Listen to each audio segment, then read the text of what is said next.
I'm Luke Timmerman, the founder and editor of Timmerman Report, a subscription newsletter based here in Seattle covering the biotech industry, also a contributing writer at Forbes.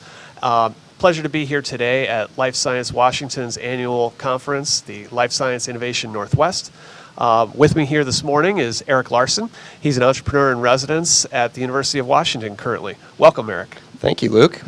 So, first of all, you are an angel investor, and that's how you've gotten exposed to biotech over the last, say, how many years? About 5 years, I started making personal investments. And how did you get interested and start doing that in the first place? Well, I had been part of a financial services startup in town. When I joined, I was employee 17. We grew that to 350 people and 25 billion under management when we sold to BlackRock about 9 years ago. So that was my foray into entrepreneurialism, and I wanted to get back into that, and I found a lot of positive energy working with the founders of these startups. Met with a few, made a few personal investments, and it's really expanded from there, where I have a portfolio of about 15 companies now that I'm invested in. Most are in the biotech space. And you start really early? I often start, very early in these investments, in the seed rounds typically, although sometimes I do come in a little later. Okay, so what kinds of things have you invested in so far? 15 companies is a lot, but if you could just pick a handful. Yeah, so several are medical devices, and that's where I started doing, the life sciences type investing was in medical devices. I have an engineering background, so I felt I could understand some of those devices. A lot of my technical background is in engineering and software technology, as well as data analytics. So I looked at things with algorithms, with software, and with mechanical things that I understood, and often came in working with medical doctors or other subject matter expertise. We would often partner on the due diligence, where I would bring some of the business expertise and they would bring the subject matter expertise in the particular device area. So you're now at the University of Washington in this entrepreneur in residence role at CoMotion. And as I understand it, this program seeks to pair up experienced business people like yourself from the community with entrepreneurial faculty who have an idea, they have a technology, but they need somebody to see if they can build a business around it. And how does this? What are you trying to accomplish there? Yeah, so for me, again, I'm interested in getting back into the smaller environment, having grown into being part of a very large organization. So I'm looking to find a team of someone who's got some protectable IP. The University of Washington has some phenomenal intellectual property. The university is the fourth highest recipient of grant dollars, research grant dollars, of any university. So there's a very strong research program there that generates a lot of very interesting IP. In my next business, I'm really interested in building something around some protectable IP. And from working with a few people over the last few years, I've invested in several spin-outs that have come out of the university. And one of the things I found with one of the companies, Cyrus, was working with some of those founders early on. Despite me not having a deep science background, there was a lot of business experience of how to organize a company, how to structure, how to put together a hiring program, where I could bring a lot of value to some of those founders in working with them. And that kind of grew then into an interest of thinking this EIR program might be something that could be a good fit for me and a good opportunity to find my next opportunity.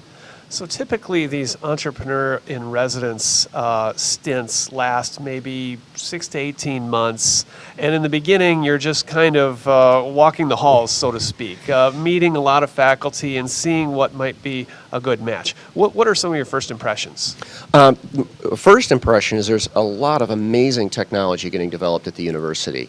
A lot of really interesting ideas, and I am walking the halls. I'm meeting quite a few people. Part of the challenge is going to be to look at some of these things that are very interesting technologies, but to think about can they be commercialized, or how can they be commercialized? How do you build a business around some of these, and where is the market? There's many of these will require developing a market, which can be substantially harder.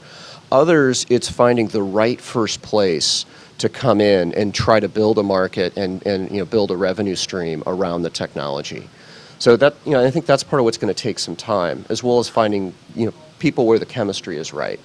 Right, and most of these faculty have secured support in one form or another from federal grants or philanthropies. They've got an interesting scientific program, but it doesn't always translate into a business opportunity, at least in the near term, right? That's right. And it needs, some of the technology is better off being licensed to an existing company, and that can be a very viable path for some of the technology. Other technologies with a reasonable amount of money can be developed into a company in a standalone product. So that's part of the analysis of the decision making that goes into it as well. Uh-huh. And a lot of these faculty, do they all think that their idea is great and a company should be built around it? A lot of many do, and some.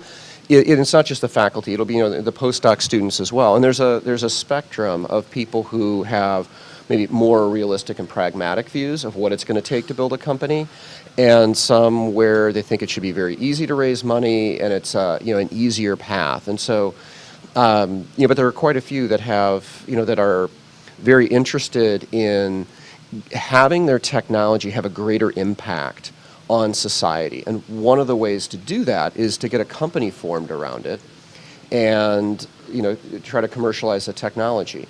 And working with them on things like how you structure a cap table, what will happen with the realities of multiple rounds of investment being likely needed to really commercialize the technology, and bring some of that business perspective is what the Entrepreneur in Residence program is designed to do, to bring people in with some of that experience and help some of these people successfully navigate commercializing.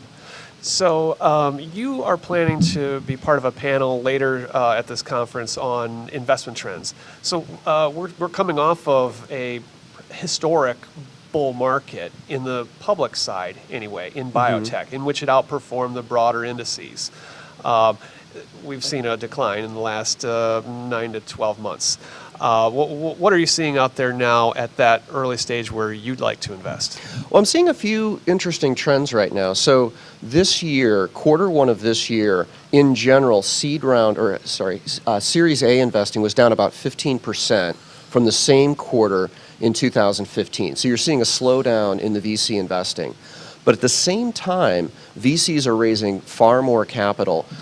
2014 and 2015, VCs raised $31 billion and $28 billion respectively, which is back to the levels they were generating back before 2008, before the financial crisis. The Wall Street Journal reported that they raised $13 billion in the first quarter of this year.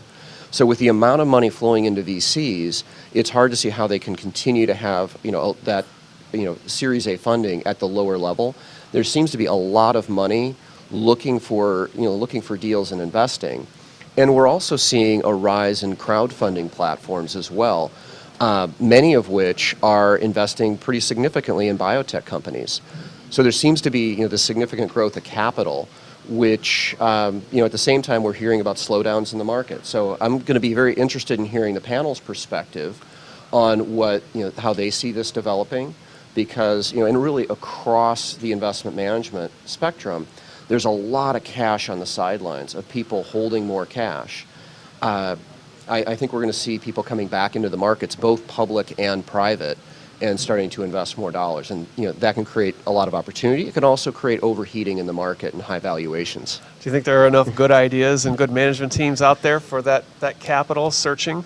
I think there's more, and part of what got me into biotech is I think there's more good ideas in biotech than we see in software today. There's actually there's about 5 times as many software companies funded by VCs as there are biotech companies, but at the same time, there's about 30% more biotech IPOs than there are software IPOs. So those two are inverted, which suggests to me there's more opportunity in biotech than there is in traditional technology. Great. Well, I guess you're in the right place. I think so. Thanks for being here, Eric. Thank you, Luke.